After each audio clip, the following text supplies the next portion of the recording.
Previously on Ready to Die. Go Willie Beaman. You were on the brink. I'm going Willie. Yes, if I'm Bryce, I'm going Willie Beaman. Man, coach, okay, if I'm smart enough at the line of scrimmage and I see something, check, boom, single high safety. I seen it a couple of times against Green Bay. Oh, I'm going to McMillan. I'm sitting there looking at the screen like, oh my God, he's going to do it. He's going to do it. Shut the haters up, bro. Please do it. Tell them shout it. So yeah, tell them Weezy. Or get low. Yeah. If I don't do nothing, I'm about. I'm counting all day like the clock on the wall. Now go and get your money, little duffel bag boy. Say go and get your money, little duffel bag boy. Get money. I ain't never ran from money, and I damn sure ain't about to pick the day to start running. Look, honey. I ain't never ran from money, and I damn sure ain't about to pick the day to start running. Get money. The beat's so hot, the flow is so ice cold. Walking to the Gucci store, honey, I'm home. I am on my shit, I need a pamper on it. Toilet paper on the side, for example, homie. I get money. I know you ain't heard no shit like this. And why you wishing on that falling star? I'm in a foreign car, smoking out with the doors ajar. Suede sunroof, hanging out the big top. We leave the dealership, head to the rim shop. Barely dressing, I got thousands piling. That's that salad dressing, I'm on my 1,000th island. Wildin', styling, I get so much money, it's my ID, don't try me. And if I don't do nothing, I'm a ball. And I ain't about to start running now. If I don't do nothing, I'm a ball. I'm counting all day like the clock on the wall. Now go and get your money, little duffel bag boy. Say go and get your money, little duffel bag boy. Get money, and I ain't never ran from money, and I damn sure ain't about to pick the day to start running. Look, honey, I say I ain't never ran from money, and I damn sure ain't about to pick the day to start running. Get money. Ain't nothing to a boss, we ballin' when you see us. We hear them haters calling, they too far off to see us. Unless they got their glasses on, get your bifocal game. Classes non-session now, try to stay focused, man. Your boy ain't good enough, style ain't hood enough. Woulda, coulda, shoulda, won't do with us. True enough, meter, breaker, never nothing new to us. Turner, the housewives never been cool with us. Soon enough, all these dealings is gonna catch up. Till then, get on winning, so I'ma stack up. Flows like the river, the current is so rapid. Hit with the ratchet, that's how shit happens. Next time you yappin', make sure it be about big money talk. Let that little money walk. Call me what you want, but don't call me for fronts. Southside, I got what you want, come holler at me. If I don't do nothing, I'm a ball. I'm counting all day like the clock on the wall. Say go and get your money, little duffel bag boy. Now go and get your money, little duffel bag boy. And baby, I ain't never ran from a and I damn sure ain't about to pick the day to start running. Look, honey, I say I ain't never ran from a and I damn sure ain't about to pick the day to start running. Get money, and if I don't do nothing, I'm about. I'm counting all day like the clock on the wall. Say go and get your money, little duffel bag boy. Now go and get your money, little duffel bag boy. Get money, and I ain't never ran from money, and I damn sure ain't about to pick the day to start running. Get money, I ain't never ran from money, and I damn sure ain't about to pick the day to start running. Get money, get money.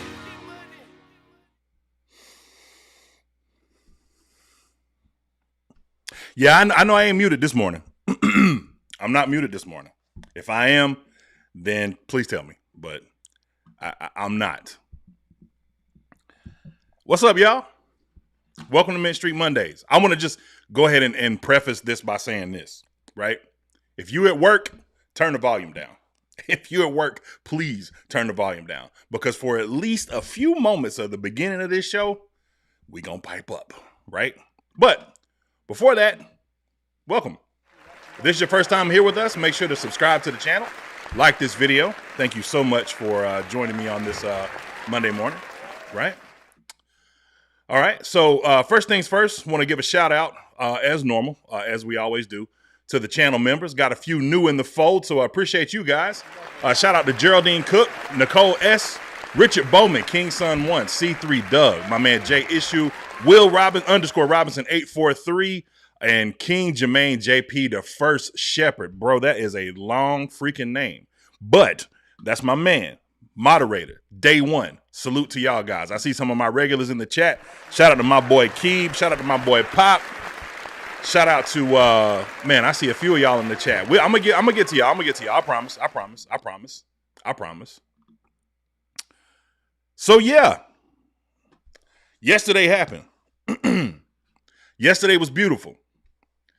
Obviously, the sweep is the greatest part, I guess. You know, for some of us, right? The sweep was amazing, no doubt, right? But let me put my boy on the screen. Stop playing with my boy. As I told y'all, it's time. If you at work, turn the volume down. Yo, BY, let me look at you. BY, they said you couldn't throw for over more than 100 yards, BY. What you do yesterday? 448. Aired out the dome. Aired it out. Aired that thing out. They don't understand, BY. They don't get it. That is your dome. They don't get that. Have you not shown this, BY, since Georgia, where you threw for, and it still stands, the record SEC championship passing yards? You hold the record. Did they forget that, BY? Because I think they forgot.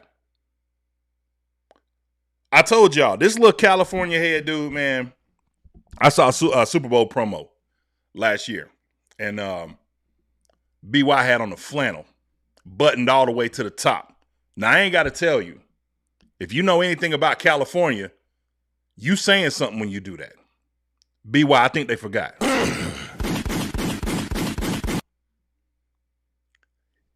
BY, they might tell us, yo, it was one game. It was just one game, BY. But we are literally a half game back of the division lead. But it's just one game, BY. Don't let them gaslight you today. I'm not here for the BS. I am not going to let you gaslight us today. Period. I'm not here for it. Because we almost there, BY. And it's just going to get better, BY. They keep talking down on you, BY. It's crazy. And the crazy thing is, the even crazier part, BY, is that you beat the franchise leader, the GOAT of our franchises, single game passing record. And I looked on every meaningful show on cable and streaming network, and they ain't mentioned it once. But guess what? You got us, BY. They don't talk about us. So when y'all get upset that we go crazy about this particular topic, now you see why. Because to go for that many yards, more than likely going to be NFC Offensive Player of the Week. And they ain't even talking about you, BY. But it's all right, bro. Because we got you. Salute to y'all this morning, man. Pop. That's right. Mayor. You heard it. My man. Shout out to Pop. But like I told you, I'm on one today. At least for a moment. And we'll get to it. We'll get to more serious matters. Right? But as I mentioned, man, big day for BY. Big day. Right? BY did something that, to me, was more impressive from multiple perspectives, right? It's not just that you threw for 448, right? It was the manner in which you did it. If it was all yak, don't get me wrong. Salute to T-Mac. Shout out to T-Mac with the yak. That's T-Yak, as we like to say, right? If it was all that, that would be really cool. But it wasn't. Multiple different deep shots. Things that I want to show that to me, I know that some people could look at this and be like, yo, don't overreact. If you know me, you know better than that. I'm a fanatic, right? Take the fan out of it. I'm a fanatic. I'm going to overreact. The reason I'm going to overreact is because I've always said that the true measure of a man is how he handles adversity, right? I said it last week. Bro, you have another game like you had last week, and you might be on the brink. It's going to be real, real tough for you out here because the fan base is getting loud. Obviously, like I mentioned, we ain't got nobody talking about us in the national media today. You know, there might be a few tweets out there here and there, but for the most part, it's on us. It's on you commenting. It's on you on X. It's on us if you turn on a camera and do this like I do. Shout out to the other creators. It's on us to push the narrative. And within that, if you want to say, oh, there's propaganda, they pushing the propaganda again. Man, look, the only thing I'm pushing is what you see on the field. We try to call it even, but I also have patience. Hey, it's somebody else out there. Xavier Leggett said, what's up? We ain't done. XL said, what's happening? Big Country N-Ware on that dollar bill said, what's good? Straight from Mullins. I love it. And I feel like that can get better too. This is a building block. Look, I don't need to remind y'all the last time that this little joker came out and showed some real dog, real fight against some real competition. People think, okay, it's Atlanta, 3 games. If I'm not mistaken, isn't this pass defense ranked in the top 10, if not top 5, if not in the top 3? Y'all can do that for me. I'm not looking them up. Right? So, and not just that. To beat you 30-0, to be down 21-7, right? And we're going to get to the defense too because a lot to be said. But again, in the beginning, let's start from the beginning because it's a beautiful place to start. This was unbelievable. An unbelievable effort. The ground game is not working. What are we going to do? What do you do when you don't have a choice? Throw the ball. I said it last year, y'all. What Waterboy say? Hey, coach, not only will I do it for you, but I'll do it for you. Coach, open up the playbook. I said it on X. Take the governor off the playbook and let the man go. Look at the result. And I'll go a step further. I think that part of the success that you had, you can add this to it, was the ankle. We'll get to that a little bit more as we go along. The ankle to me had just as much to do with this as anything else. And I know that sounds crazy because y'all like, man, what you mean, dog? They had to tape it up. He could barely move around. I know. And you learn something about yourself in that process. Oh, it's beautiful. Oh my God, it's beautiful. Let me acknowledge some of y'all in the chat, man, before we get to it. All right. Let's see. I'll start from the bottom. Shout out to Pantherhead 83, Panthers 6-5. Ain't no team in the league seeing this offense if that's the play call and the QB that shows up every week. Salute. And that's a comment from X. Appreciate it. Thomas says they were first before the game. Let's see. Let's go pluck them dirty birds. Yes, sir. Number 1 secondary. Okay. So I was right. Number 1 secondary in the league. Interesting. Who stepped on Bryce's foot on that crucial 4th down? You know who did it. I ain't got to say that out loud. You know who did it. Same dude that didn't pick up the blitz. Or at least that's what they say. I haven't looked at that film yet, but I will take a look at that. But it was either him or Rico, one or the other. 62. These jerseys with the 2 on the end of them outside of Tommy Tremble, man, it's a problem. That 52, that 62. Either way. Panther Gal said after the season, time to cut Zavala, Corbett, and freaking Andy. I don't know if I'm cutting anybody right away, but I understand what you're saying. Maybe replace. They'll give Jacoby Brissett NFC Offensive Player of the Week. He broke the league record of completing 47 passes on 57 attempts. Okay, yes. I don't think they won, though. I understand that. That makes sense. But like I also saw something else that suggested that Bryce Young threw for more than 400 yards, and that's only been done 3 times this year or whatever. And in all of those, none of them have resulted in a win, right?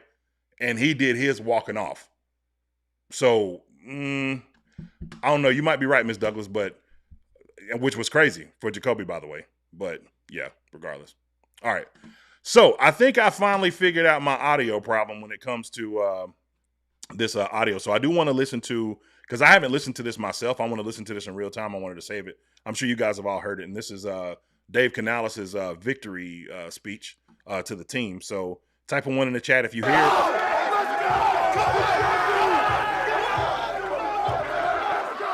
Listen. Hey, this is your team. I tried to mess it up for you a couple times, but you wouldn't let it happen. Let's go, baby. What vulnerability? I messed it up for you a couple times, but you wouldn't let it happen. I like it. What does it speak to?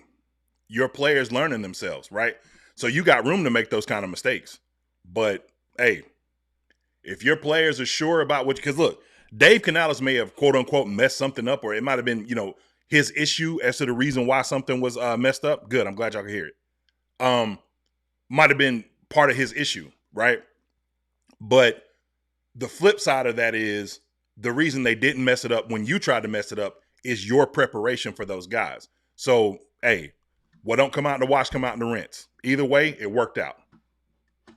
It didn't matter. You just kept playing ball. Yeah. You just went to the next series, guys. Yeah. We had some trashy stuff in there, didn't we? Yeah, sure. And we had some beautiful stuff happen. Okay. Bryce Young. Okay. 31 of 45. 448. Hey, you hearing that? I just want to make sure y'all hear that real quick. Listen to that right there. Not what he says. Listen to the background. 448. You heard him. So men lie, women lie. The numbers don't. And how they feel don't. So say what you want to say. 3 touchdowns. 123.2 rating. They can't even get it out. He can't even get the speech out. 448, the team record. Let's go.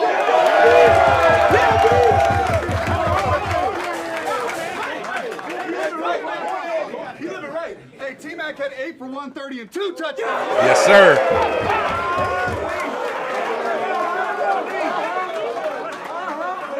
Xavier went 4 for 83 and a touchdown. Yes, sir. Second half defense only gave up 6 points. Yes. When we settle in together, you guys settled in together, okay? Let's hear it for Claude one time. Claude had a monster hit on Drake London. Almost put him out of the game. Big time play. Stand up, Tommy. Tommy with the 54-yarder at the end. One time for Fitzy for your game winner, man.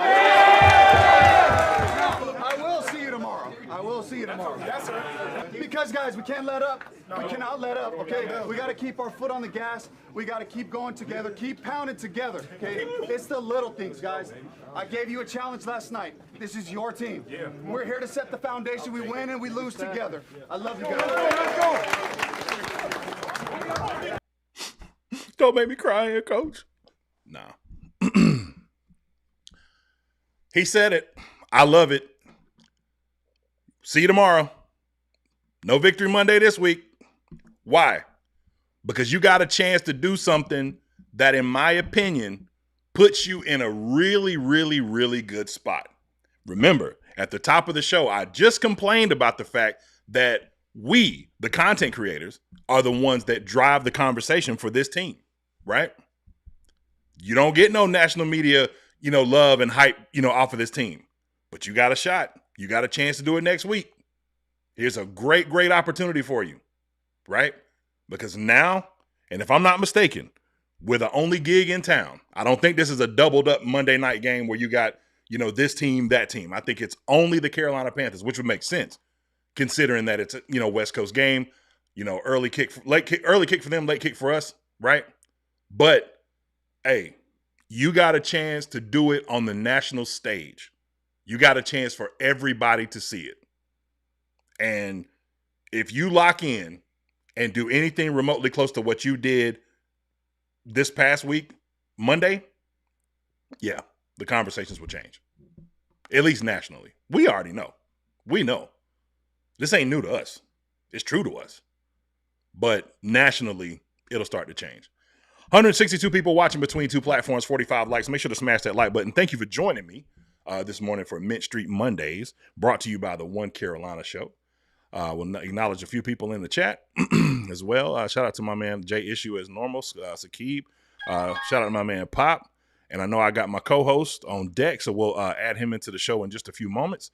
And so did want to look at one more thing before we continue. Let me make sure I got that queued up here. Perfect. Okay.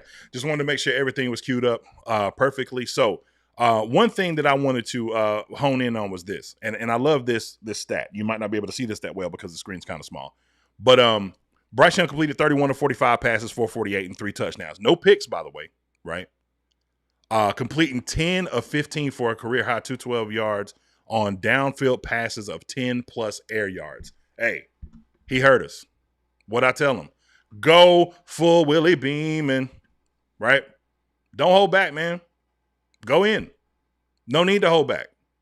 There's no need for you to hide what you are, hide yourself from yourself. Really. Don't be afraid to just go all in. And I love that he did that. I love that he took those chances. I love the quiet feet I mentioned. And now I'm going to add Brad into the show because I do have something that I would like to say. Give me 1 second. I always have to do it this way. My apologies.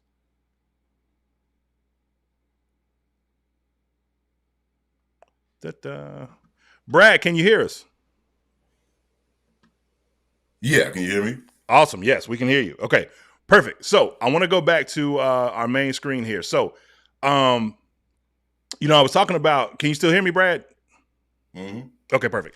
All right. I was talking about Bryce Young, and one of the things that stood out to me was this.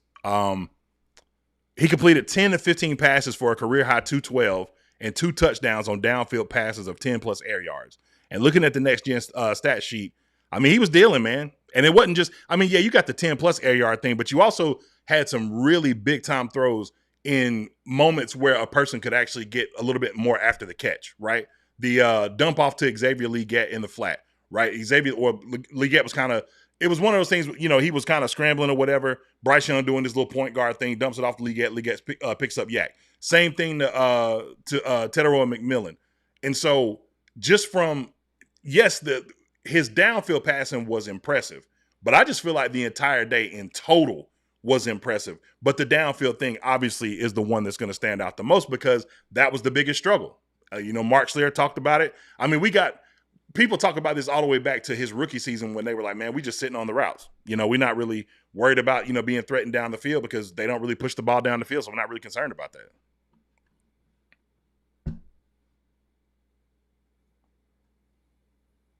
Calling Brad. Did he leave us? No, I'm here. Oh, my bad. I just wanted you to pick up off that. Go ahead. My bad. Oh, yeah. So, we talked about it before. We hadn't seen this kind of downfield throwing from him since really Alabama, man. Like the kind of, it doesn't matter. They're dropping people deep. It doesn't matter what kind of blanket coverage they're trying to run. Him taking those chances. And he did so yesterday in a kind of a way that was really aggressive. And it looked like a guy who was tired of, hearing the, people from the crowd, the audience, social media, different things saying that he was scared to throw it down the field. Because yesterday, like I said, he just let it rip, man. He got a lot of what you see in a Shanahan offense where you do get some quick hitters, some dump offs, some crossing routes that actually turned into bigger gains. But he definitely pushed it downfield. The touchdown throw to, Ted on the goal line, not on the goal line, but with goal to go. The over the top to Leggett, the dude just really gave Atlanta and the rest of the league something to think about yesterday with the way he pushed the ball consistently down the field. Absolutely. Shout out to Ian with the $4.99 super chat. I'm sorry I didn't get around to that because I was in my bag earlier. Appreciate you, man.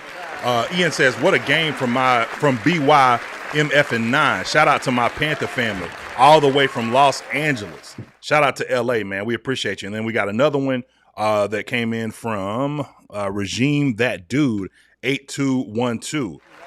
Just a $5 super chat. Looks like it was more of a thanks than anything else, and we appreciate that, man. Very, very much appreciate that.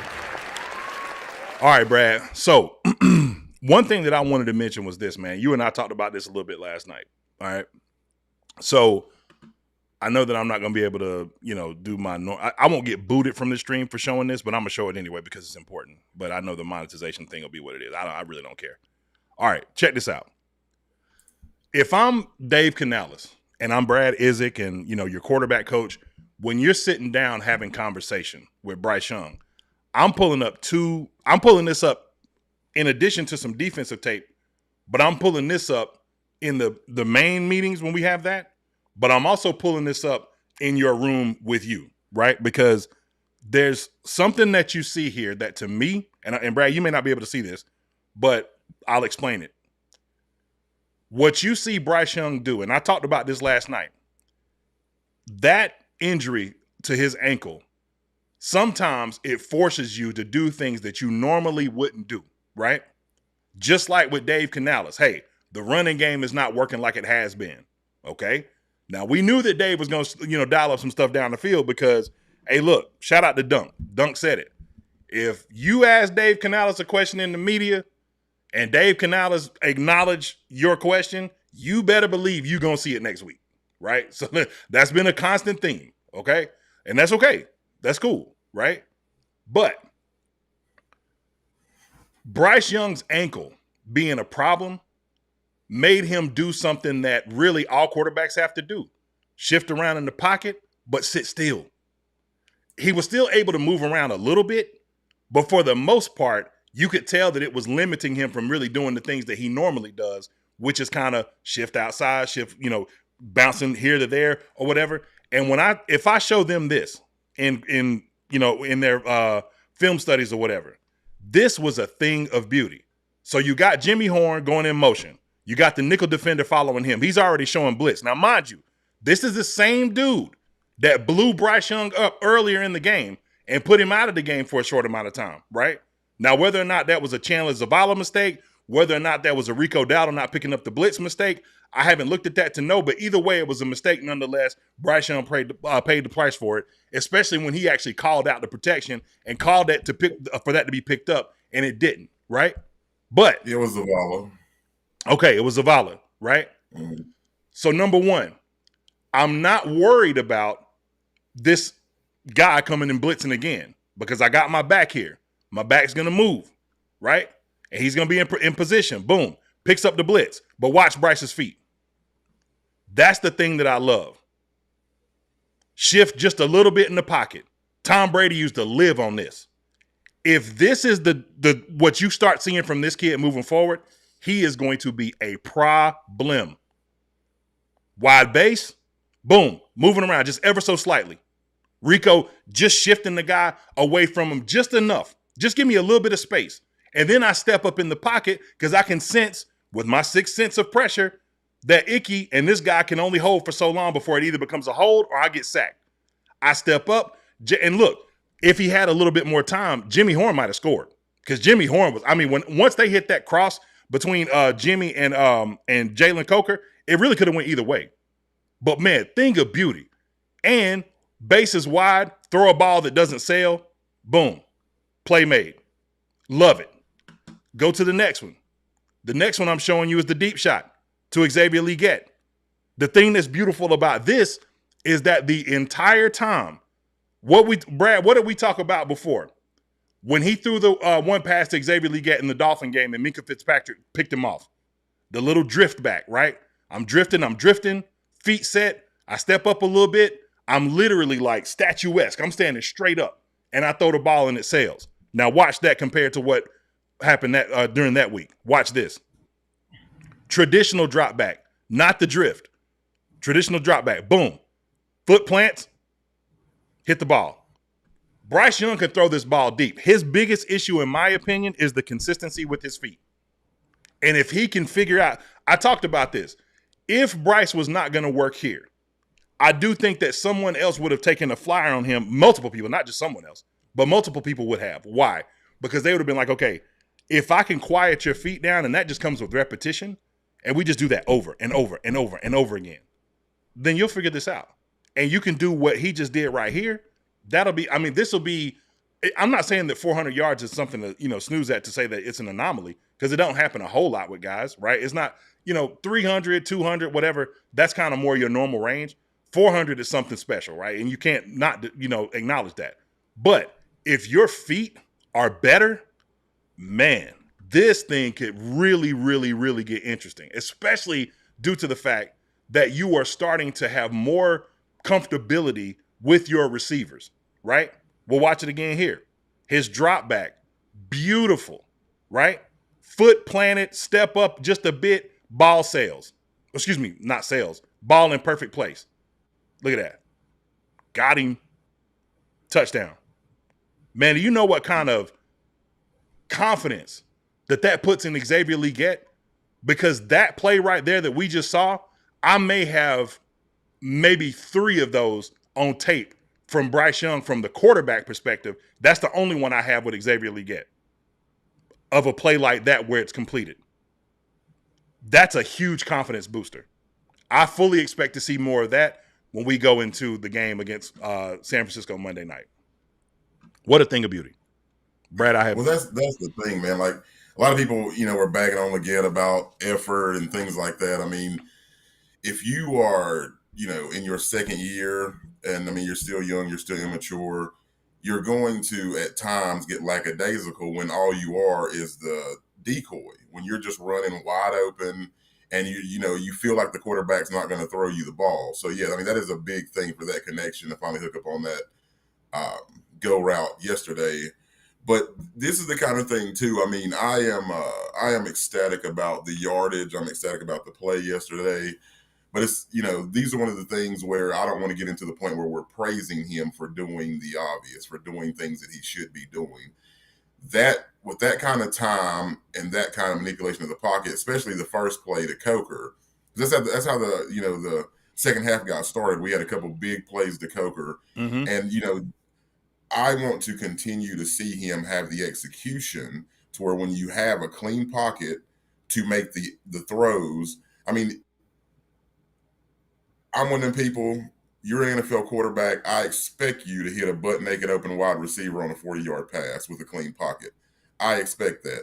Now, the moving and manipulation of the pocket on the Coker throw, that is something that all quarterbacks don't have. Mm-hmm. And so I want to see this continuation of these plays where you got time, or your guys, like you said, your guys are fighting for you. You know what I mean?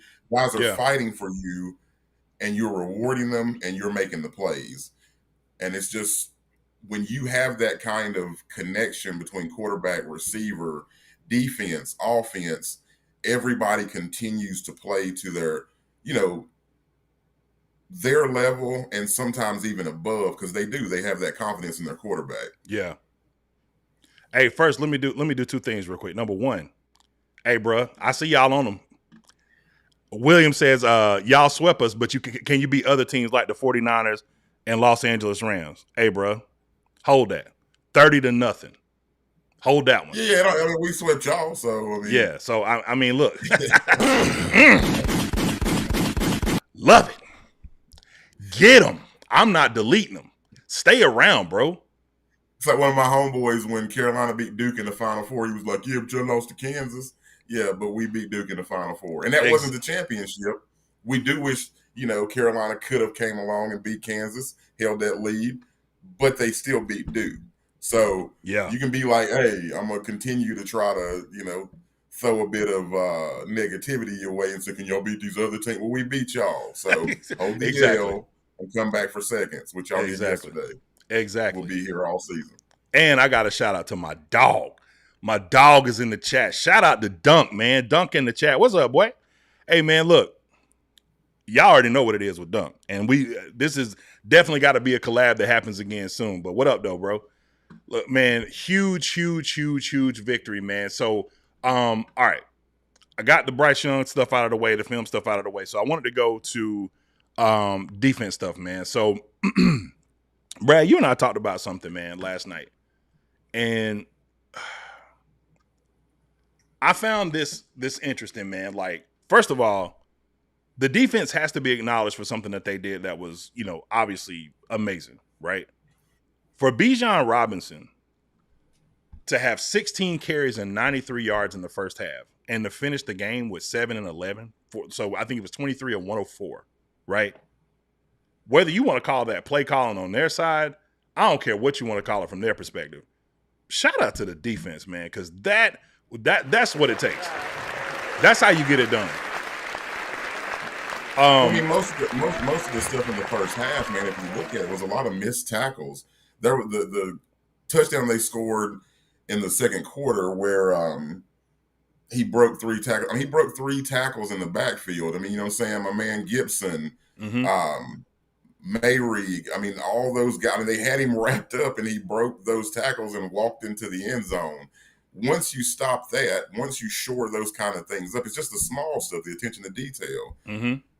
He couldn't do anything else. You know what I'm saying? Like, I remember I told you they interviewed Canales at the half and they were like, hey, man, what are some things you need to do on defense? Because, Bijan is comfortable. And he's like, we just got to tackle. I mean, we're in place. And we saw that, where he juked Princely at the end of the, was it second quarter? I think it was. No. It was, it was in the second quarter where he had him, man, dead to rights, and he just slipped him. And that's one of those things, man. I mean, Bijan's that kind of player. A lot of players aren't going to be able to make that move. Yeah. But it was just really shoring up that tackle, and in the second half was really big. Yeah, huge. And Nick Scorton setting the edge. You know what I'm saying? Like Corey Thornton getting work in the running game, man, going big nickel. And my guess is that was because of Lathan Ransom being out this week. So you're seeing the rotation between him and Shao Smith-Wade, which makes a lot of sense. A lot of defensive line rotations and things like that. Bobby Brown had a costly penalty at one point, but then he played well. Ashawn obviously doing what he do, and Derek. I would like to. The one thing that, and I don't want to, in a winning effort, especially when you're down 21-7, to do what you did in the second half was incredible. But I do think still the pressure rate is a little bit higher than it has been. But man, we got to close the deal on some of these sacks. And you really, really, really, I told you last night, man, like I hate to talk so forward when you're a 6-5 team and you're still in the middle of the season. But free agency, man, like I would have a hard time. And I know the ticket will be pretty heavy. It'll be a hard time for me to not at least consider the idea of someone like a Trey Hendrickson, man, because you really, really can like do some damage in this division and really in the NFC in general, in this conference, if you can get a consistent pass rush, man, if you can like close the deal on some sacks, because that's just not happening, right? And I think that's one of your biggest areas of opportunity. Yesterday, linebacker play, man, I feel like really in the first half with Clyde and Cherylus, it was like, man, just getting the nerves out. Because after the fact, he started to play well. But I also feel like this too, and this is probably my biggest area of concern with the defense. We talked about it. I know people were talking about J.C. Horn traveling, right? That is an issue. But what's equal as an issue to me is, man, these soft zone coverages are insane, man. I'm talking, there was times where you literally, like, it's almost like they were like, okay, we're going to give you all you want underneath. We'll give you all of that. But you're not beating us over the top. And I understand that. I get it. But we also saw at the end of the game, Mike Jack versus Drake London. Now, granted, this was a Drake London after he got smoked by Claude and Cherylus. But still, you know what I'm saying? This was still a Drake London that you saw that Mike Jackson held his own with, and now you're trying to make a play on the ball with one hand on a wonky throw by Kirk Cousins. The point is, though, man, is like you have, in my opinion, one of the best press man corners in the league in J.C. Horn, and you don't know with Mike Jack. Why are we not challenging these guys and really making these guys fight for it at the line of scrimmage? I don't understand it. Especially if you are the things, they're asking the linebackers to do. The big play where Drake London was running wide open towards the end of the second quarter. And I remember, Brady Quinn was saying, like, how does a guy like that get that wide open? And if you go back and look at the play, you see they blitz Rosebloom and Cherylus and Princely drop back into coverage. Mm-hmm. And, when you're running that cover two, that Tampa cover two, you're asking your linebackers to run. And so it was just one of those things where with the time they got from the blitz, you had, that much time for Drake to run completely unfettered through. So, if he would have been jammed, then it would have been, more time for things to develop for the defense. But since he wasn't jammed, he was able to run freely. You have 2 or 3 guys trying to cover the middle of the field. And like you said, you have Trayvon on the back end. He's trying to cover too. And I mean, dude's just running wide open. And I remember what was so, and I don't know, it's we talked about, it's like if Evero is trying to save this for certain times, I mean, it is a game of cat and mouse, a game of chess, the whole game. But yeah, towards the end of the game, when they put Kirk Cousins in, we started pressing. We started playing up on the line of scrimmage. We started redirecting receivers, and they couldn't move the ball. Right. And you think about that, it's like, man, why can't we do that all game? Yeah. I mean, and okay, so let me ask you this, because I know that with Evero's style of defense, right, his main philosophy, kind of like Vic Fangio, right, is I want to get – now, he will dial up a pressure when you need it. There was a big-time pressure on, I believe, a third down where, the game could have – went in a different direction if he wouldn't have done it at that time. Trayvon Morrig off the edge comes in, causes a errant throw, and I believe it was by Michael Penix at the time. And it, that's where he hurt his knee. Yeah. Okay. So yeah, the knee play, right? And so the beautiful thing about it is that Evero will dial it up, especially when you need it, right? But I just feel like I just personally don't like that Fangio stuff, man, where it's like I'm only gonna get pressure by 4. Because somebody pointed it out in the chat. Somebody said, with Pat Jones being gone, that kind of hurt our pass rush a little bit for the year. Well, if that's the case and these other guys aren't necessarily, getting the pressure that you want, why not dial it up more? Man, Spags will he'll throw the house at you. Like, and if he don't, he'll put everybody on the line of scrimmage to think that make you think he will.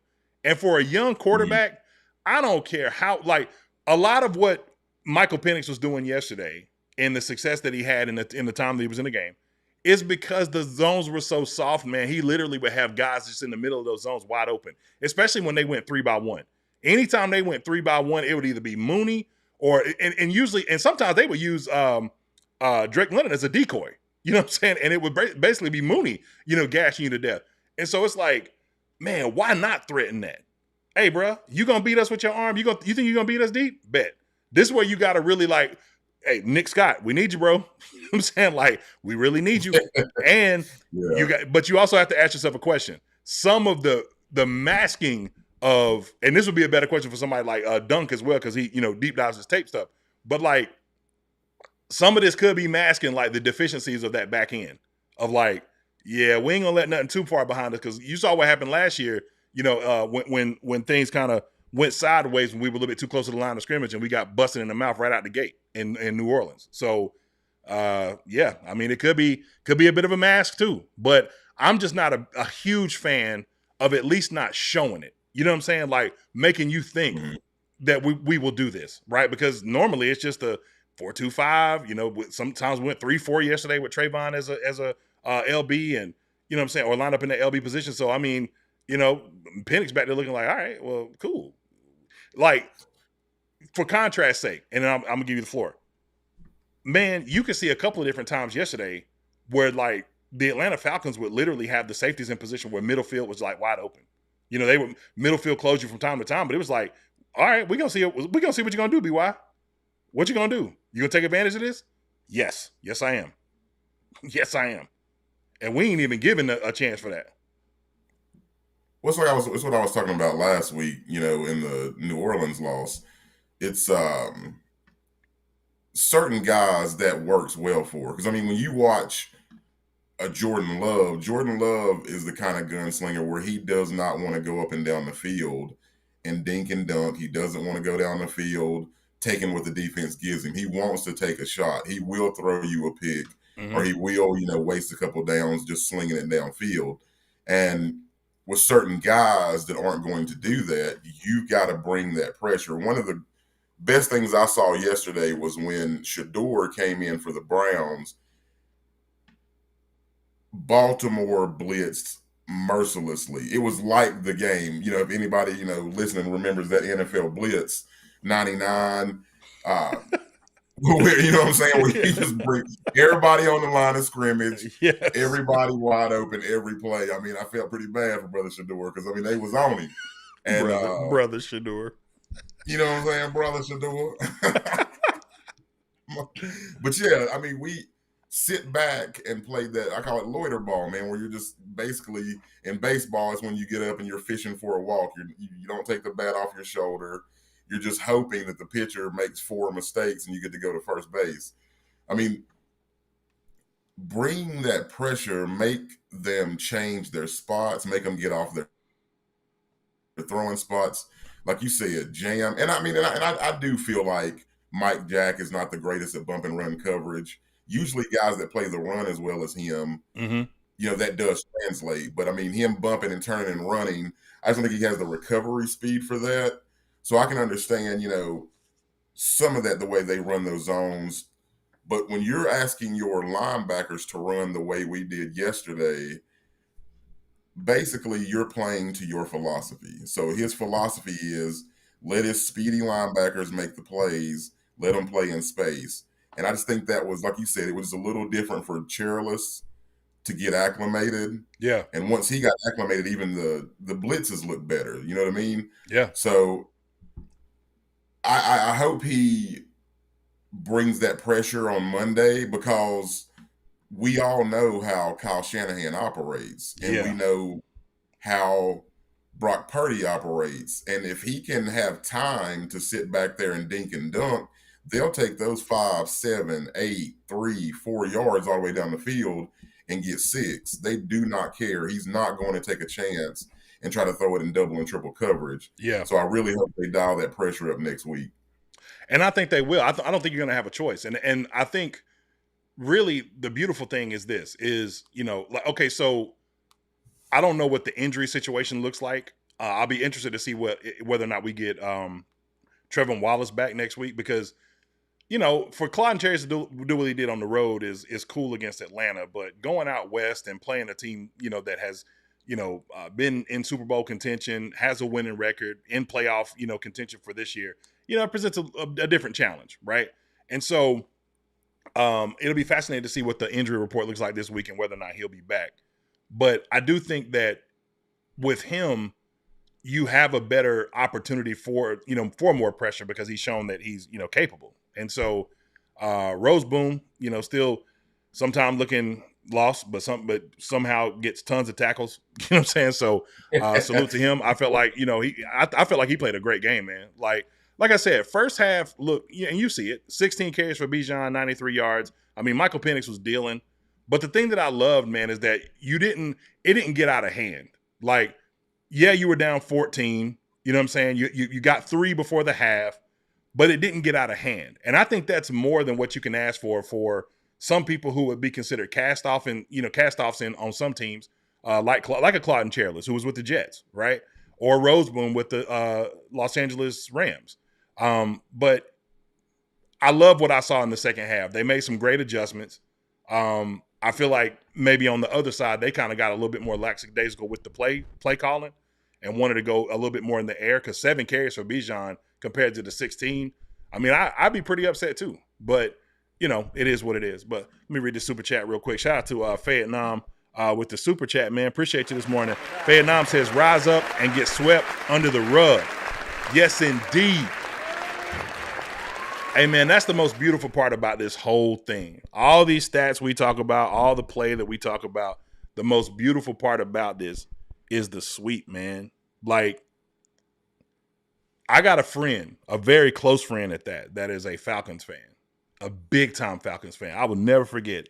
We went to if you ever lived in Asheville, shout out to Dylan from FBFO. I'm sure he's familiar with this. But if you lived in Asheville, there used to be a spot off of Merriman Avenue called Northside or Northside Grill or something like that, I think it was called. And man, we used to go there every I think it was Monday night was wing night. And I remember going one night, and it was a Monday night, and I think the Panthers were playing somebody. And I went with two of my friends, Brandon and Eric, and they're big time Falcon fans. And we were getting our butts kicked on a Monday night. And I mean, they just kept like, it was just like the little small looks and the smirks and stuff like that. And like, look, man, I ain't got it tatted on me because I don't have tattoos. But if I got tattoos, most of my tats will probably be something surrounding my team, right? That's how much it's on my heart. I got tight. I actually got up and left because Brandon and me was like just kind of laughing and stuff, but Eric pissed me off, like to the point where I was ready to throw hands. I'm like, man, hey, look, I get tight. You know what I'm saying? So like, you know, and I don't give them guys a hard time. I should, but I don't give them guys a hard time. They were actually in a promo video for the Falcons a couple of years ago, and I thought that was pretty cool.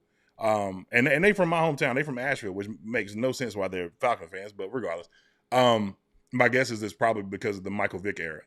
But, yeah, man, I got pretty upset about it. But, man, anytime we can sweep these boys, really these are the Saints. You know, Tampa, man, some people may have problems with Tampa. I don't really have a problem with Tampa personally, especially because Tampa really – and I hate to look at it this way. Tampa is big dog in the division. You know what I'm saying? They got two Lombardis, you know what I'm saying, to the Saints one.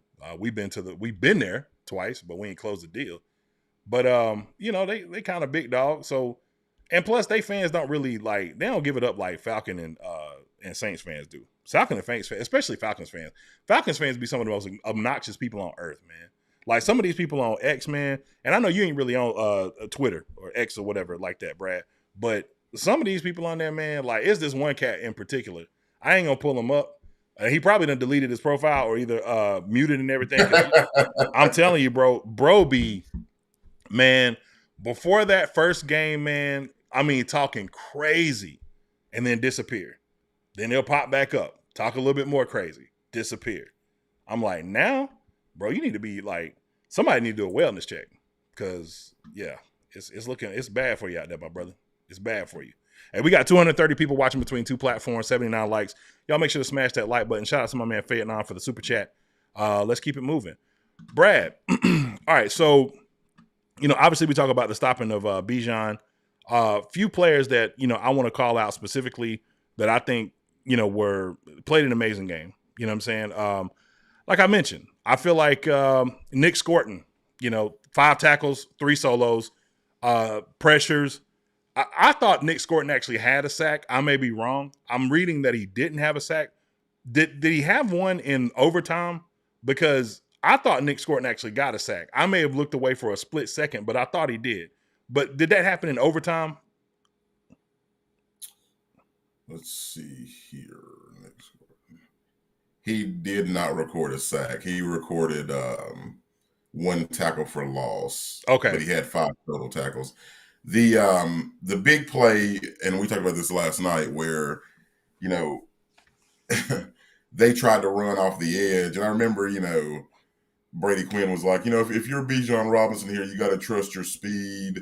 You know, you got to try to get to the outside. And it's like, man, you can say what you want about him trusting his speed and all that, but Nick Scorton set the edge by completely taking a giant dump on Kyle Pitts' block attempt and then tackled both of them, you know what I'm saying, for a 4-yard loss. So as far as, you know, setting the edge, man, I always go back to this when they drafted DJ Johnson, and the first thing Evero said to him was, we got to set the edge first and foremost. Yeah, and the man. kid proceeded to not do that for the entirety of his career with us. At all. And we talk about talent. this kid is such a better, like he's I mean, the translation from college, you know, what he was asked to do at Purdue, what he was asked to do at Texas A&M, two different things. One, they asked him to beef up, you know, and basically play defensive tackle at 280. So, I mean, the kid's starting to get back into what he can do with this weight since he's, you know, put that weight off. But, man, he has set the edge like a Pro Bowl veteran. And that's something we can count on with him. And so going forward, you can't, like you were saying yesterday, I mean, it's one of those players you can't say anything bad about. You Right. can't. No, right Hey, on the man, I got to show you this real bro. Oh, my God. I don't know who made this, bro, but I about died when I saw it. Hold on. Like I should have showed this at the top of the show, but I'm my bad, man. I'm throwing us completely off track, but this is hilarious, man. Look at this.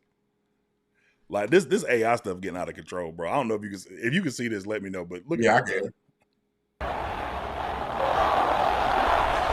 That's a panther on the roof of the stadium. A very big panther. Oh, no. Incoming, it's No, on the field. no. Right on the logo. I don't think I've ever. That's a panther on the roof of the stadium. A And very it was big the first panther. time they had the Incoming, it's dome on the open. field. No. Right on the logo. 20, like 20 weeks before they had the dome open.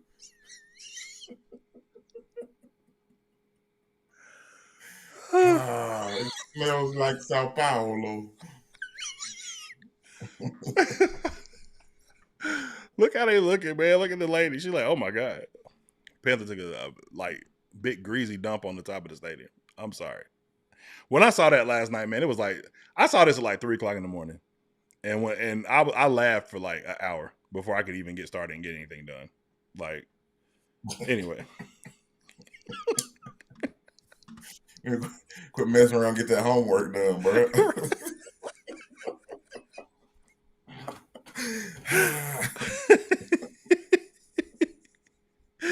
Oh man. Oh, bro, it ain't nothing like a good laugh, man. And man, who deserves it more than us, man? Who deserves it more than us? My goodness. Bro, we have been through it. 8 long years. You know, when I just going back and looking at some of this, the conversations we had last week, man. And, you know, I played a little bit of the clip at the top of my show where I talked about Bryce Young going full Willie Beaman. And I wanted to be a little bit more specific on that. What I meant by that more than anything was not necessarily to go against the grain, but just like I looked at it from this perspective because you never know which direction his like the issues that he has is coming from. Like you don't know if it's from because it could be a number of things. It could be, you know, a lack of confidence in the play calling. It could be, you know, a lack of, you know, chemistry with the receivers, or it could be something like this. You know, I saw a clip like I'm trying to be careful because I don't want to like, you know, say the wrong thing, but I'm just say what I'm gonna say what's on my heart. I saw that clip of Bryce Young talking to Dave Canales on the sideline in the Dallas game. And Dave's like, you know, hey, we need to make sure that, hey, look, don't score. You know, when you hand the ball off, do not score. Man, when he went over into Trevor Etienne, he's like, yo, get down, do not freaking score. You know, he actually said the F word. And like, it was almost like he was afraid of like, you know, hey, if you make this mistake, this is going to come back on me because I'm communicating the information inside the huddle. And man, I may be way off base. I wonder if some of it is just when I talk about the Willie Beaman thing, like having the autonomy. Like, remember, Willie Beaman and LL Cool J's character got into it in real life, but in the movie, they kind of got into it about what he was doing with the ball because there was expectation of like, hey, this needs to go this way. I need my carries. You know what I'm saying? I need my touches.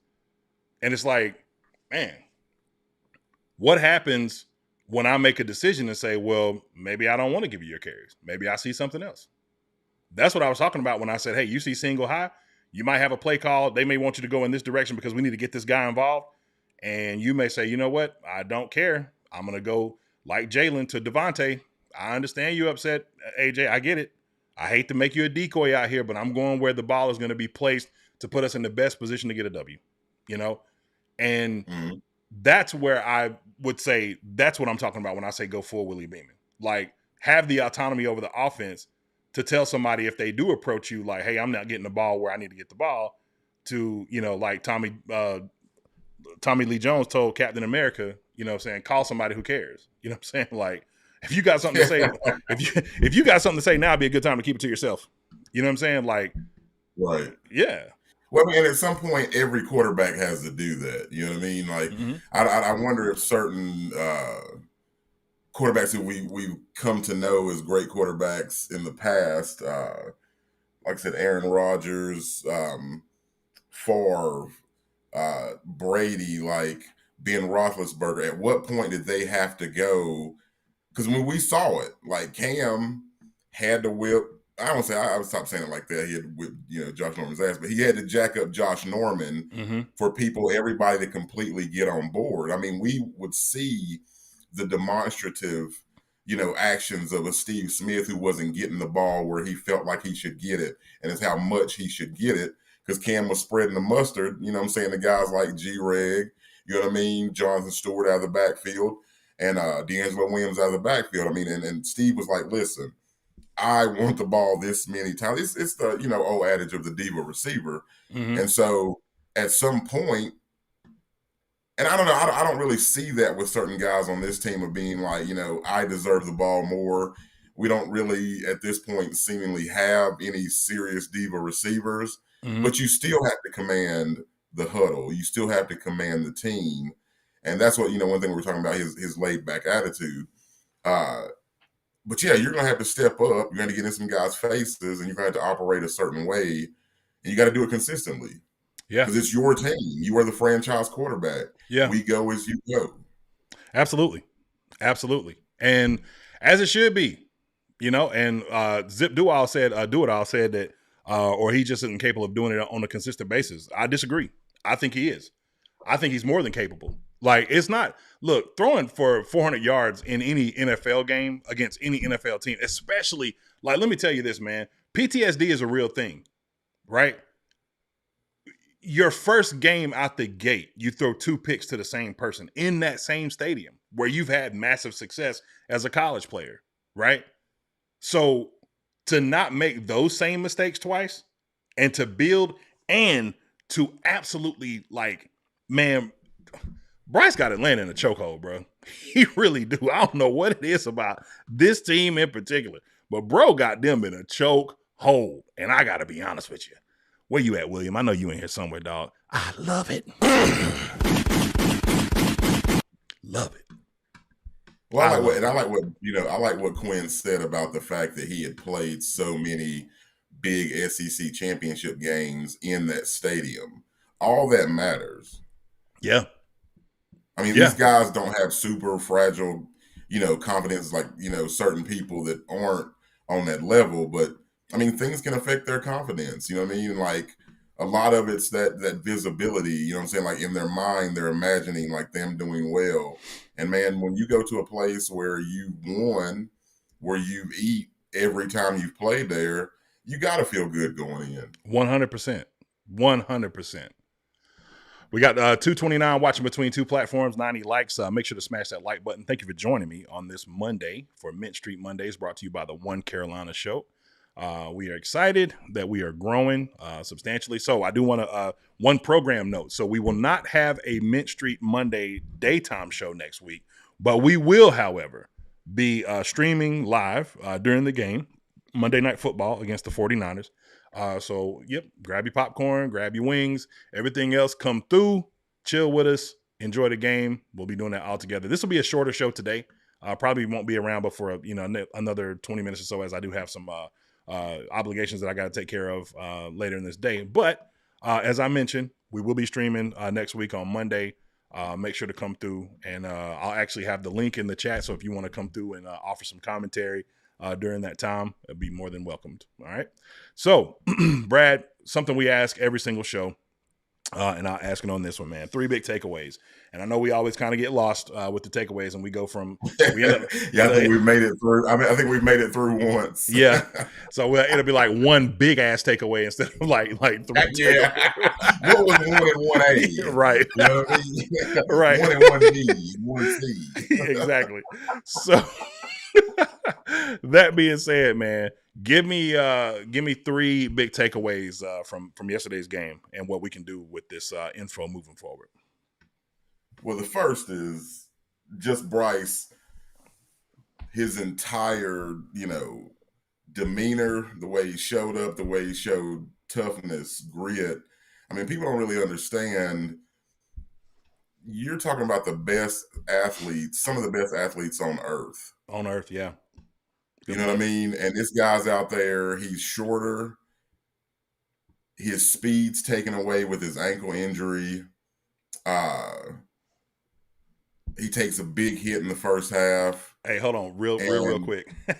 I just got to read this real quick. Cameron Davis said Bryce got the Falcons number, they mama number, auntie number. He got all them shits. Go ahead, my bad. Go ahead, man. You know what I'm saying? And dude, he showed like the kind of toughness that the other players that go to bat for him can believe in. You know what I'm saying? And he executed, and it wasn't all for naught. I would have hated to see him come back, not miss a snap, deal with all that pain, all that discomfort to just take a L. You know what I mean? And, me being, the biggest Newton fan, he broke Cam's record, which Cam actually set in a loss. He broke that record, and they won. So my biggest, first takeaway is Bryce coming back from a, just abysmal game last week to actually setting the franchise on fire this week. Yeah. Yeah. Big takeaway number 1 for me. Same thing.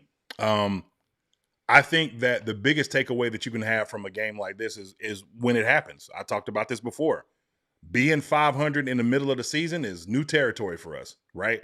So now that we're 6-5, and you're a half game back for the lead of the division, and you still got Tampa twice, and you still got a chance to redeem yourself, which I do believe we will do in the Caesar Dome in New Orleans, right? Having that as an opportunity really puts you in, you're in the best place you need to be in. You know what I'm saying? And so with that said, I think you can build from this because we saw this last year. There was the game where he finally got to start again against Denver, right? After having the few snaps in the Chicago game. And then it was like, after seeing that, we were terrified. Why? Oh boy, big bad Pat Mahomes is coming to town and the Chiefs, you know what I'm saying? And all that comes with them. And that's a team that made it to the Super Bowl. And that's a team that last year lost 2 games? You know what I'm saying? And we took them to the wire. And if we had the same defensive, effort last year in this game, I can mark at least 3 to 4 of those big time games we had. We closed the deal. We definitely beat the Eagles. We probably beat the Chiefs. I would say that we would more than likely either it'll be a closer game with the Cowboys or we pull that one out, right? But the Chiefs game, man, Dave got aggressive early and often. And I think that's what it takes. He said as much in the press conference, one of the press conferences this week, when we have the opportunities, if they're showing that the opportunities are there and we're having success with them, then yeah, I'll open it up a little bit more. I like that, no lie. But sometimes, like I said, the same thing with Bryce's ankle, the same thing when the running game's not working. You don't have a choice. So unless you're just going to have these guys just sitting on the routes, unless we're going to go underneath or we're going to, here's a run here, here's a little play action, and they'll dump off in the flat here, you know what I'm saying, or whatever. No, give him the reins to be aggressive. And I'm not saying that Bryce is only aggressive. Let me ask you this. Do you think that even if the plays are called, if Dave Canales is in his ear and says, hey, man, let's protect the ball. It's all about the ball, as he likes to say. Let's not make any major mistakes, right? Even if the opportunities are there, keep in mind, let's not make any mistakes. Would that hold him back, to your opinion? Or do you think that that's even a conversation that's had? To me, I don't think that's a conversation that's had. I don't think any coach would put those kind of reins on their quarterback's mental state. I mean, I don't see how anybody could succeed if you're like, all right, here's a play. There may be somebody open 30 yards downfield, but remember, don't throw a pick. You know what I mean? Like that, that would be horrible for, you know what I'm saying? So I feel like they're calling the plays, but you can see as of yesterday, there was some scheming. There was a third down play, and they ended up trying to say that Ted was short. And I guess he was by, you know, milli-inch, if that's a thing. I made it up. Who cares? Anyway, but basically they ran a rub route. He catches the ball behind Coker. Coker blocks. He makes a juke. He gets the 7 yards, 8 yards. The way they were scheming plays up yesterday, I mean, there were a couple plays where Jimmy Horn Jr. ran off the coverage and they ran in guys behind him across the field where it just opened up everything because they had to account for that speed. Yes. He definitely done some things as far as scheming people open yesterday that was different. Because I'm one of those people who's been saying, I wouldn't say he's super holding Bryce back, and I feel like there are plays there, and I feel like there are plays there and that have been in these past games. But I do feel like yesterday he really done some work, you know, pen to paper about scheming guys open, and they practiced it. Good week of practice, and people executed. We got breaking news. I'll put it on the screen real quick. ESPN is reporting Penix's injury is season ending.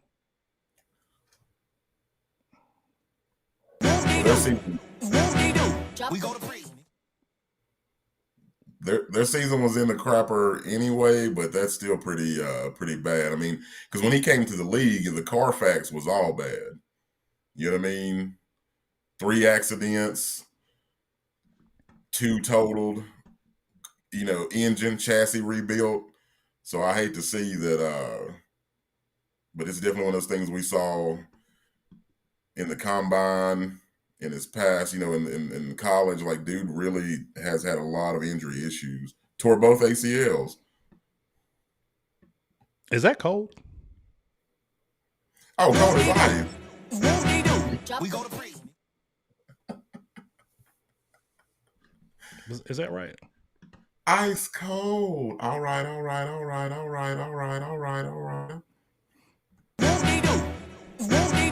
We go to prison.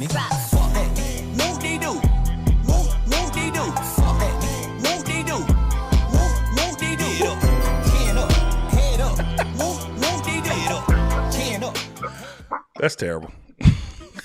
Nah, shout out Michael Penix, man. Shout out Michael Penix, man. Yeah. Hey. Salute to Michael Penix. Nah, F them niggas. It's always up. Take the jersey off, and then we cool. And the wave cap. Like, a wave cap and no waves. Ain't that crazy? Hey, in 1990, he would have been that dude with that, but he really would have, because it's the year 2003. Straight up. Straight up. I don't understand it. Yeah, no, it is wrong. It is wrong. You're right. Tubbs, my bad, man. My bad, bro. My bad. We go to prison.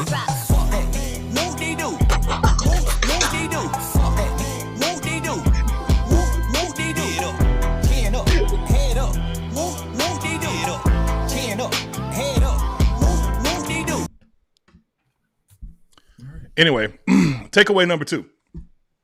I feel like this defense is going to continue to improve, but I do think that Ejiro Vero, and we talked about this earlier, has to be more aggressive, because you're going against a team coming up with a West Coast offense, and they will slice and dice you to pieces. So I think you can get a little bit more friendly with the press coverage early on. I think you can get a little bit more friendly with the blitzes early on in the stunts, and pray that you can get some pressure. That's what you need. Well, his big thing is, if you kind of look, it's like he's constructing a defense every single game, because I mean, we were running Tampa 2 yesterday. Against Green Bay, we ran the blanket, over the top cover 3. So it's one of those things where every single game he's constructing something different. Mm-hmm. He is basing it on his player's strength to run sideline to sideline. So my hope is this game, because I mean, here's the thing: when you got an offense based on timing, based on short, quick passes, jet sweeps and stuff like that, you have got to disrupt them. You got to bring the party to their front porch. And so there's got to be some more aggressiveness, or we're going to have to. I mean, if you've seen San Francisco yesterday, I mean, when nothing disrupts their, play calling, their, no jams at the line, no pressure, they'll eat you up. Yeah. So hopefully he comes in next week with we're going to bring it to him, because we understand, every game is something different. Every team is a different matchup. Yeah. And you got to disrupt San Francisco, or they will sit and pick you apart. They will. Yeah. They will pick you apart. Pick apart. You ever been to Pick Apart? LKQ? They sell like car parts and stuff like that. It's yeah. Pick you apart. My number 2 is, by proxy of Bryce's great game, is the skill position players, man. T-Mac, 8, 130, 2 tuds. Xavier, 83 yards, 1 TD. Rico, 55 yards. Tommy Tremble with the big 54-yard run. Jalen Coker, 4, 52. Mitchell Evans, 2 for 28. I mean, when Bryce stepped up and Bryce made the throws that needed to be made, these guys stepped up and made the catches. That catch in the first half from Jalen Coker, I mean, wow. Yeah. That's hands. You know what I'm saying? Big time. And, yeah, big time. And, welcome back, Bryson Tremaine. It's really weird. I talked about this last night. I don't know what it is about that kid, but when we go 3 tight with him as the single receiver, we run the ball. Mitchell Evans always gets open. And and he's just such a great special teams player. Yeah. But man, those skill position players yesterday really, really, man, they just, don't get me wrong, Rico was held to 45 yards rushing, but hey, you put that with his 55 passing, 100-yard day. Yeah. Straight up. And here's the thing. When teams sell out for the run, like teams, are doing, and they've looked on tape and they're like, we're not going to let this Dowdle kid beat us. Your quarterback has the opportunity to pass for 450 yards. Because to stop the run the way teams need to load the box to stop Rico and our great offensive line, you can only, like you said, one over the top. And, I mean, Jesse Bates is good, but Jesse Bates is not good enough to be in the middle of the field by himself. Right. And one of the first things I ever said to you when I was dispatching you with extreme prejudice on Madden, to my boy Natron Brooks, my guy Natron Brooks, spread the apple butter because you're toast, bro. Man, all right. Chat, let me let y'all in on a secret, man. So if y'all know anything about Madden, I think it was Madden 07. Or was it 05 or 07? I think it might be 05. Might be Madden 05. Whichever the one was that you had to outlaw Vic. Like, yeah, that was 04. 04. Okay. So I've known Brad for a very long time, right? And Brad and a good friend of mine met in college, and I met Brad through my friend that was in college, Appalachian State University. Shout out to Mountaineers. But Go Nears. We used to outlaw playing with Michael Vick until I showed up. Because I'm like, yeah, I'm playing with Vic. Because I suck at Madden. So, like, literally, I would snap the ball and just hit the R button and just take off to the right and just, or the left, and just be gone, But Brad was really good at Madden. And I don't know this country dude from, a can of paint. And, man, I was getting off too. And then I fumbled. Like, it was something crazy too. I think I was like acting stupid, and I fumbled. And he ran the ball all the way back and scored at the very end. But right before he got to the end zone, And we've talked about this for years. Like with the most shallow look on his face, he's just like, yeah, you might as well go on and spread that apple butter. It's a wrap, boy. And I dropped the controller in both anger and laughter. And the whole room laughed about that. And I got clowned for like a minute behind that too. But the whole room laughed about that for like a week. And like, it was one of the most funny thing ever because it's like, you have to, I can't tell you how bad you have to suck at Madden to lose with Michael Vick on Madden 04. Like it was, I mean, they changed the game because of that. Like, because he was just that unstoppable, right? But for you to bring up the apple butter thing, I ain't gonna lie, that's pretty funny, dog. That's hilarious. Well, I had to reminisce for a spell, or should I say, think back. Shout out to Pete Rock and CL Smooth. All the way. So Hollywood Gaming says, is Chuba being phased out? I don't think so. I think Chuba is not being phased out. I think he's bought in. You know what I'm saying? He ain't being phased out, man. He ain't selling them out. Just buying into the plan, that's all. You know what I'm saying? Like, look, Chuba showed you yesterday the deficiencies. There was a play, what was it? We were down 21-10 maybe, or was it still 21-7? We're I want to say backed up in our own territory, and Bryce throws a pass to Chuba Hubbard, swing pass. You know, Chuba's in the backfield. He kind of reads the field and then nothing there, so I'm going to dump it out to my running back. Those are the Chuba. Chuba's already kind of looking. Yes, it was behind him, but the way that the ball was positioned, it had to be caught like that, right? So I don't know if you're worried about getting smoked or if you're thinking about, turning around and making a play. But, man, if that ball goes into the defender's hand, that's a pick six all day, right? What Rico can do out of the backfield catching the ball is just as big an element of what he brings to the offense as anything else. That big play at the end of the game to set you up, which I thought he scored. I know that, it looked like he stepped out of bounds. His foot was like right on the toe of the line. Dave Canales made a mention, which was, he's right. If he would have been wearing white cleats, that'd have been, his walk-off. But, they end up throwing the ball to Ted to score anyway, or Ted Arroyo, excuse me. But that came off of a pass, from out of the backfield. And I'm not saying that Chuba Hubbard can't do it, because he can, but there is a trust factor there. There's a reason why you hear he on the jugs machine all the time, right?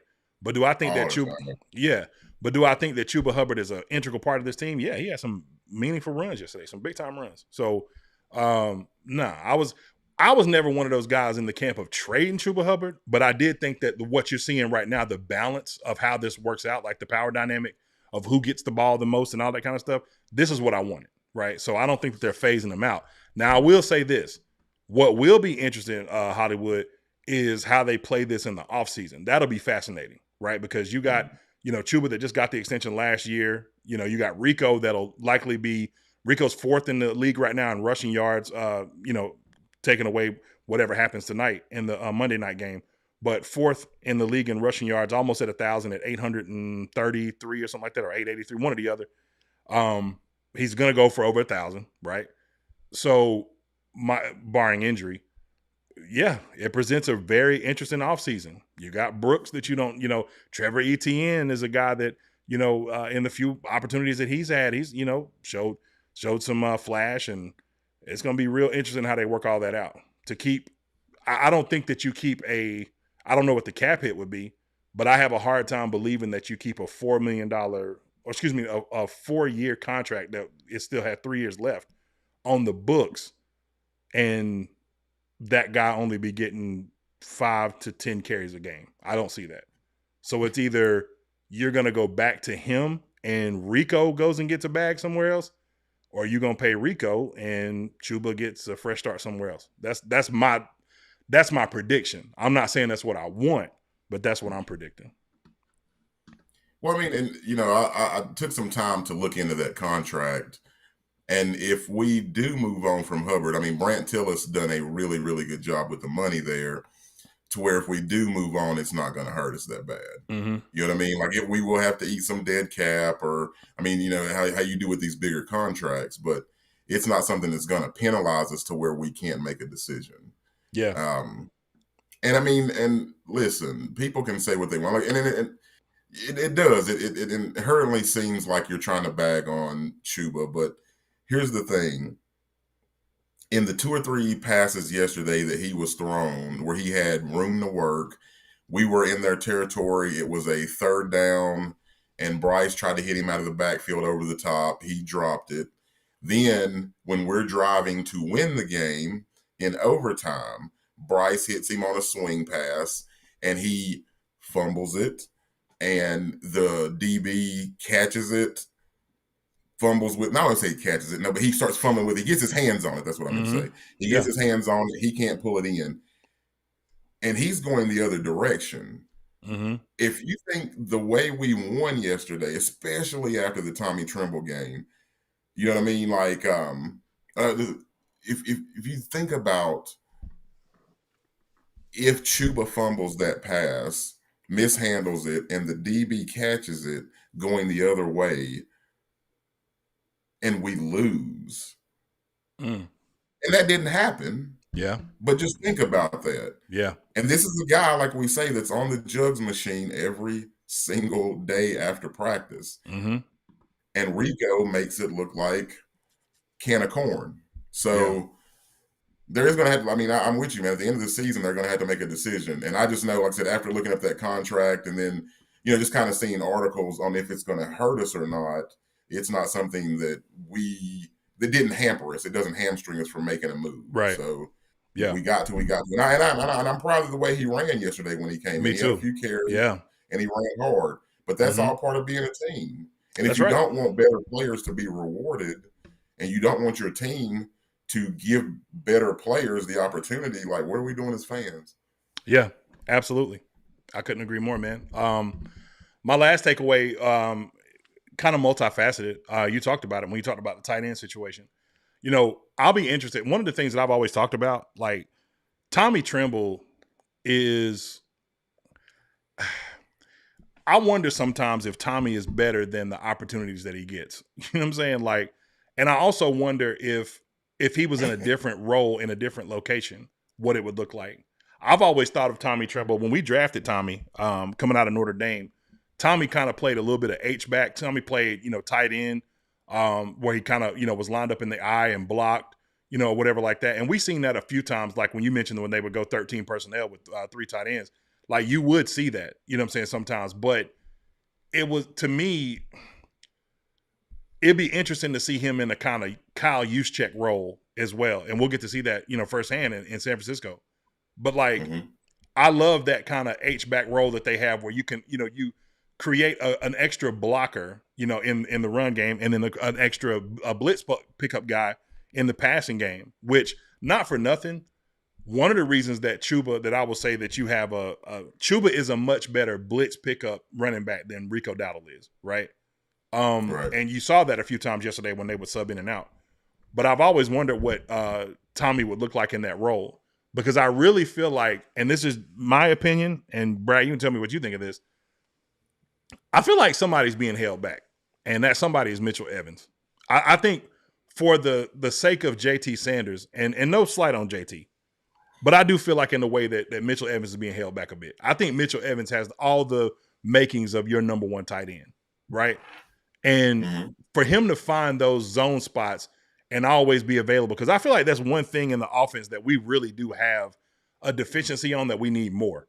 Like, the thing that makes teams like Kansas City and historically the Carolina Panthers with Greg Olsen, these teams that have like a featured tight end that makes them so deadly, is that you always have an open option, right? And it's hard to read that offense, because it's like, okay, if y'all go middle field close, I'm working the boundaries. That's why you got someone like T-Mac. That's why you got Jalen Coker. That's why you have Xavier Legette.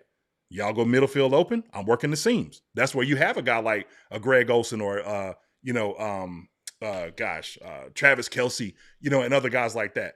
I just don't feel like we have that as an option in our offense until he's on the field. Because I saw yesterday where he had a big time catch on a seam route, right? And so I'm not saying that JT can't do it, or maybe he's just not schemed up to do it. It feels like to me that JT to me feels like a souped up version of Steven Sullivan that we had a couple of years ago, right?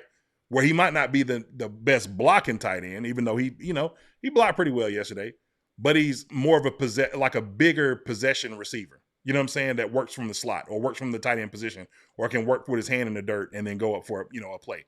But with Mitchell, it just feels like he has a better feel for the position. What are your thoughts on that? Well, you can't argue with the kid getting open, man. He always understands how to find a place in the zone. The big pass yesterday to him, it's just like I said, I mean, the lineup, it's Bryson Tremaine, and then we go triple tight with him, Trimble, and Sanders, and they seem to always leak him out, Last week, we didn't involve him very much at all, and I feel like, that's one of the factors that contributed to the loss. Mm-hmm. And even though he only had 2 catches, he's always playing the position right. You know what I mean? Yeah. And like that's one of those things where we run better, we run harder, we run, you know what I'm saying? Like we have more options. The play action with him on the field, it looks better. The thing about Sanders is, I mean, like I said, these guys are all young and they're all still coming into their own. Mm-hmm. You know what I mean? So he's still learning how to play the position in the NFL. And part of that is, like I said, is just making the easy plays. And Mitchell makes those easy plays, and Sanders sometimes has trouble with them. And so it's just, it's young guys. But my thing is to have that kind of depth right now. They all are pretty interchangeable. Mm-hmm. And so if one's doing better, I feel like you can do that. Is even if you say he leapfrogs in for like just a bit in snaps and, play design, mm-hmm. you still got 2 more years with Sanders to grow up before you have to pay him. You know what I mean? Yeah. And so my thing is we finally got rid of Ian Thomas. We have nobody that resembles Ian Thomas on at all the roster right now. Yeah. And so either way, I just feel really good about our tight end depth and the kind of guys that we have that are willing to work right now. Yep. So let's do what we normally do at the end of the show. Pull up the schedule. So right now, real quick. Yeah, go ahead. Give you that third. My last takeaway. My last takeaway is dude. I told you yesterday, man. We've got some animals, man, and we've built some depth. And I just want to give a shout out, man, to Corey Thornton. Yes. The way he came in and played big nickel yesterday in the absence of Lathan Ransom. He played 70% of our snaps yesterday. Wow. So here's a guy that's getting spot work here and there, mm-hmm. and he comes in and they ask him to do a big, heavy chunk of the lifting yesterday, and he did it. The play he made on Mooney when Roseboom hurt his hamstring yesterday, mm-hmm. that play he made there, and then to see him and Princely coming over to congratulate him and Nick Scorton coming over to congratulate him, and to see those 3 guys this year from this draft and free agency, I mean, you don't know what that does, like as a fan, for the confidence and what you see going forward for this team. Absolutely. Shout out to Princely for his special teams play yesterday. I was going to say, shout out to, Princely on the special teams. Salute to you, man. Salute to, wrong sound effect, my bad. Salute to, I'm taking to church for a minute, boy. But yeah, salute to Corey Thornton. We saw that in the offseason, man, or the preseason, I should say. You remember that last preseason game, man? Corey Thornton came in playing the big nickel, and, it was like, oh, okay, this is interesting, especially when you've seen him play on the outside and he played well. So for him to get that burn at the nickel, man, I'm telling you, you develop him. Now, there's no shot on Shot Smith Wade, right? But just think about this. Find you an edge rusher that can create equal amount the pressure that Nick Scorton does, right? Consistently. Find you, because it's going to make him better too. Find you and Princely from a situational perspective, which I think, and Princely might be that answer. He might develop into that, right? And we'll see that as time, progresses. But just for the conversation, find you that guy. Let's say it's Trey Hendrickson, right? Or somebody in the draft. Mm-hmm. I would prefer a veteran. In my personal opinion, I would prefer a veteran. But find you that guy, and then Corey Thornton steps up as your big nickel. Somebody said it earlier. if Evero going to stick around for one more season? He might be gone after this year. I would say if that's the case, bye. You know what I'm saying? Because to me, this is a ready-made situation for an aggressive defensive coordinator to come into and flip things on their head.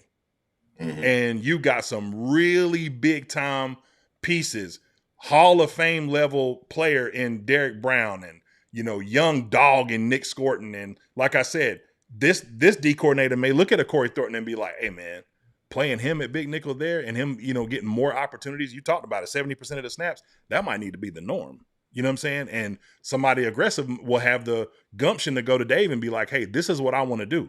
Well, if you make it successful, then show me and we'll get it done. You know what I'm saying?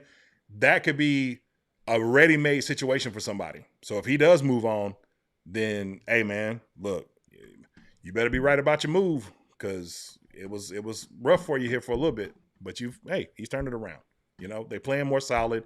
Cannot take away what they done yesterday in the second half. Trayvon Moore, one of the best free agent signings we've had maybe ever. You know what I'm saying? Like this guy is unbelievable. He's only going to get better, right?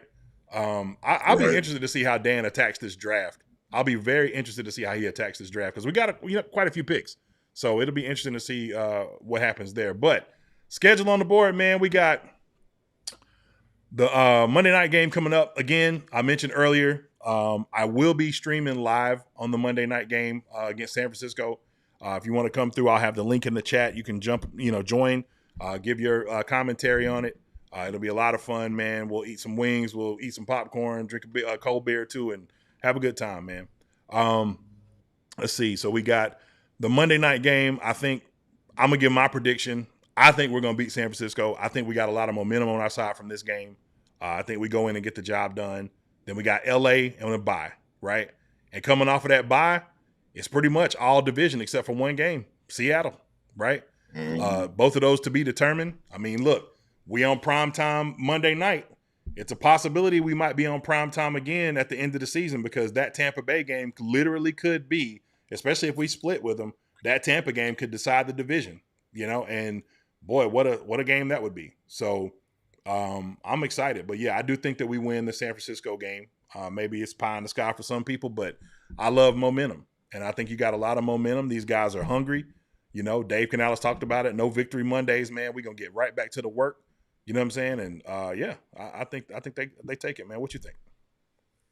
Well, I mean, I was bringing up the Monday night and Sunday night football schedules for the rest of the season because I did want to see those TBDs and options for them rescheduling. Mm-hmm. And, Week 16, San Fran and Indianapolis, that might be one they would keep.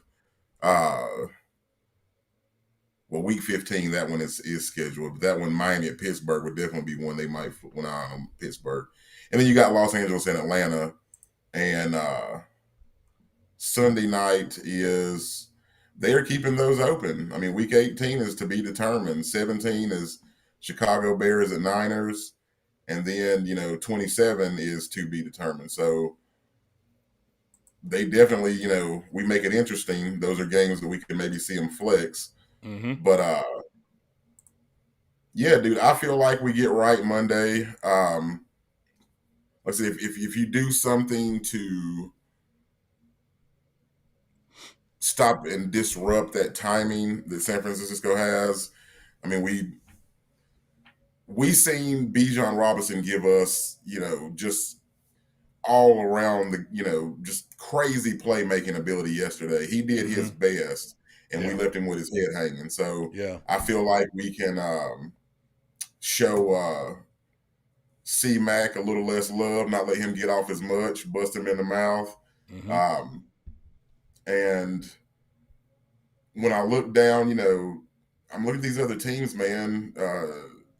Tampa Bay has trouble stopping the run. I heard on a couple shows yesterday that they can't stop anybody from running the ball. So that'll be a game where they're like, okay, we can't. Be the Rico show. Yeah. We're not gonna let Rico beat us. So then, Bryce, do your thing like you did yesterday.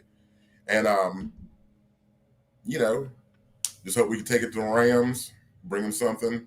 I feel like we can, win 4 of those 6 games, 5 of those 6 games, and be there in the end. I talked about it yesterday about the end of the, playoff hunt. Like I said, we're in the 9th position now, I think it is. Mm-hmm. But, we're behind teams in the NFC North and the NFC West that have to play each other. Yeah. So someone's going to have to take those L's. Mm-hmm. And if we keep winning, they keep taking those L's, we'll climb that up.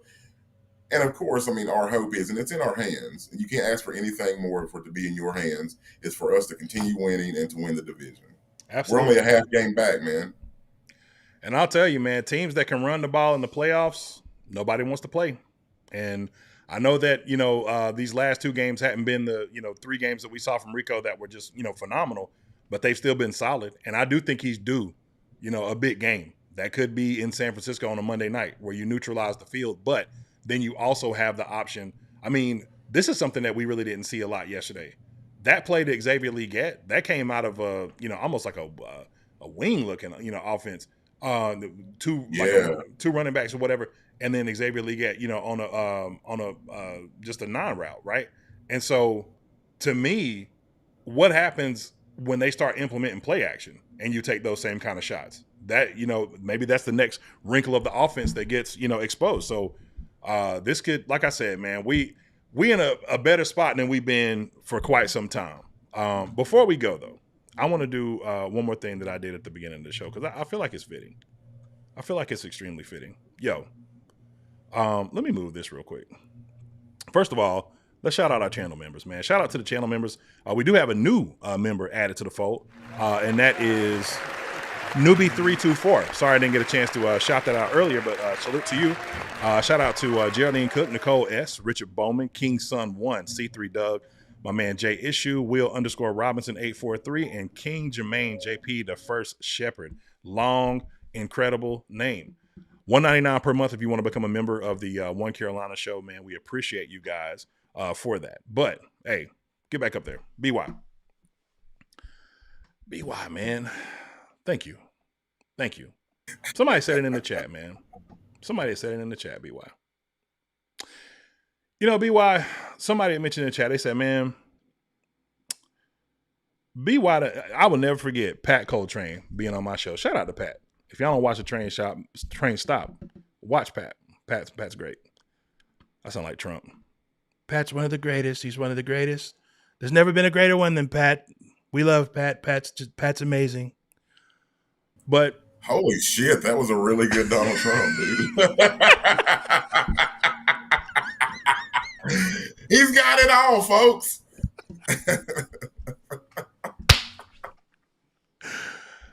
When you got daughters, man, you got to make them laugh. So they come home, man. I'm like, how's your homework? Did you do it?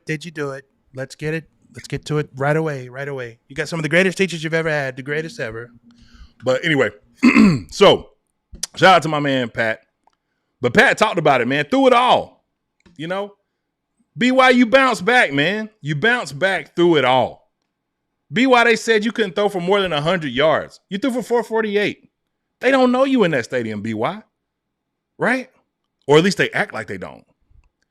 BY, you have gone into that stadium and set the record for the SEC championship passing.